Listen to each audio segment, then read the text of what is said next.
Bismillah Rahman Rahim. My name is Alif Takhar. Welcome to my YouTube channel. Let's talk about the Alberta program in detail. And in this video, I'm going to talk about the new worker EOI points grid by Alberta. Because last video I told you guys about it. There's this new announcement and now the details on how you can score out of those 100 points that are in total allowed for the Alberta Advantage Immigration Program worker EOI. All right, so there are two types of factors: human capital factors and economic factors. Economic factors are related to job, human capital factors are related to your qualification, what's your background. So total points for human capital is 69, and total points for economic factors, they are 31. So 100 points in total that you can maximum score on this points grid. So let's start with education. So for education, you can earn a maximum of 22 points. Now, what's the breakdown? If you have a master's degree, you get 10 points. If you have a PhD degree, you get 12 points. But the total points that you can get are 22. So which means if you have studied from anywhere in Canada other than Alberta, you get 6 points. 6 points, yeah. And if you have studied inside Alberta, then you get 10 points. So 12 points for the degrees and maximum 10 points for the location of the study. So if you, for example, if you completed a college diploma from Alberta, then you're going to get somewhere around 14 points because diploma is 4 points and study in Alberta is 10 points. So 14 points for somebody who studied in a college diploma in Alberta versus the person who is living abroad who has a master's degree equivalency. So that person is going to get 12 points, 10 points for master's degree. So 10 versus 14, there's no huge difference. But if you have completed a master's degree from Alberta, then or a bachelor's degree from Alberta, then you get 17 points. If you get master's degree from anywhere in Canada, maybe in Ontario, then you get 10 plus 6, 16 points in total.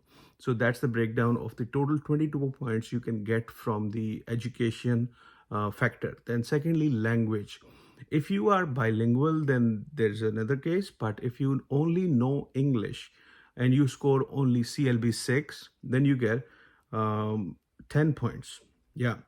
And if you are bilingual, like if you know French as well, and you score CLB 6 in English, and then you have a bilingual score as well, so you get an extra 3 points, which is not a huge thing because Alberta, my friend who lives in Alberta, he says that even the road signs, they're only in English. They're in Ontario, even in Ontario, all the road signs, they are in English, they are in French as well. But in Alberta, it's not followed that long. So I would say that Alberta does not really differentiate too big based on your bilingual capacity. But still, if you know English, then 10 points CLB 6. Maximum point for language could be 13. Okay. Now, third one, your work experience. So if you have a year's work experience, just a year, you get 11 points. Okay. In total for work experience, you can get 21 points. So 11 points if you have a work experience of 1 year or more. And if you have work experience in Alberta, then you get 10 more points. If you have work experience outside Alberta within Canada, then you get 6 more points. Okay. And if you don't have 1 year experience, let's say if you have 6 to 11 months, then you get 7 points. If you only just started off and you don't have 1 month, more than 1 month's experience, still you get 3 points for less than 6 months work. Okay. So just to recap, 22 points are maximum for the education, and you get 10 points for your master's degree and 10 points for your education in Alberta. Then secondly, your CLB 6 is going to get you 10 points, your language. Thirdly, your 1 year work experience is going to get you 11 points. Your 1 year work experience in Alberta, 6 months work experience in Alberta is going to get you 10 more points.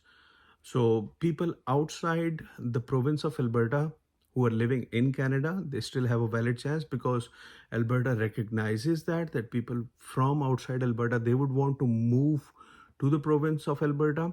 So they basically give that fact in their charter that even if you studied outside Alberta, even if you studied out, if even if you worked outside Alberta, you can still make it. They're still giving you some points for it. Then last but not the least is your age. So if you are um, between the age of 21 to 34, which is the prime age for Canadian immigration aspirants, so you get 5 points, which are the maximum points.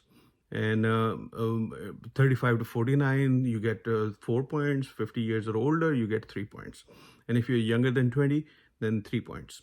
Then related to your age, now let's talk about the family that you have. Even if you have an aunt or an uncle, or your obviously your grandparent, your parent, or your siblings, or any nephew or niece who is in Canada, in Alberta, sorry, who is in Alberta, you get 8 points for that family connection as well. So you see, this is great. This is great thing. You have any aunt, any niece, any nephew, any uncle in Alberta, you're gonna get 6 points, and that stays true for people who are outside Canada who are applying through Express Entry profile. So if you have an uncle aunt, you're gonna get those 6 points as well. Okay, but that does not include your in-laws. Okay, so I mean that's a factor you need to understand as well. Now this was the human capital total points total. Now let's talk about the economic factor. So if you have an Alberta job offer, somebody was asking me that they have low wage LMIA. So it does not say anything about low wage or high wage. An LMIA is always based on a job offer from a company, right? If a company is giving you a job, only then you get an LMIA, right? Labor Market Impact Assessment Report. So if you have a positive LMIA, you're working in Alberta, then obviously your company has given you a job offer. That's why you're working for that company, right? So you can use that document to prove that you have a job offer. So if you have a job offer in Alberta, then you get 10 points. And additionally, if you get a job offer from a location that is outside Edmonton or that is outside Calgary, and if it is, from the rural renewal stream designated community or any other Alberta community, then you get 5 more points. So 10 points for job offer from Alberta and 5 more points for outside Calgary or Edmonton. Then, if you have a job offer in tourism or if you have a job offer in law enforcement, then you get 6 points, right? So total points for the work experience, that is 31, and I've explained the point system for the human capital factors. All right.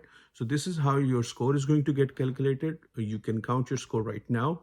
And right now you can go to Alberta's website. I try to leave the link and you can create an account. This is not going to be your EOI, but you can create your account on Alberta's website because that account is going to be crucial when you will be creating your EOI after September 30th. And obviously, if you have your Express Entry profile, then most of the things are already aligned. So you will just give your detail by yourself in that EOI. You won't need to provide any documents until you're selected. So Alberta has left everything on you to be truthful about everything. So please, when you make your EOI, please don't lie about anything. Don't misrepresent yourself. Otherwise, it's going to be more harmful than it is going to be useful for you. So with these words, this is Alif Takhar, and I'm hoping great things are coming your way.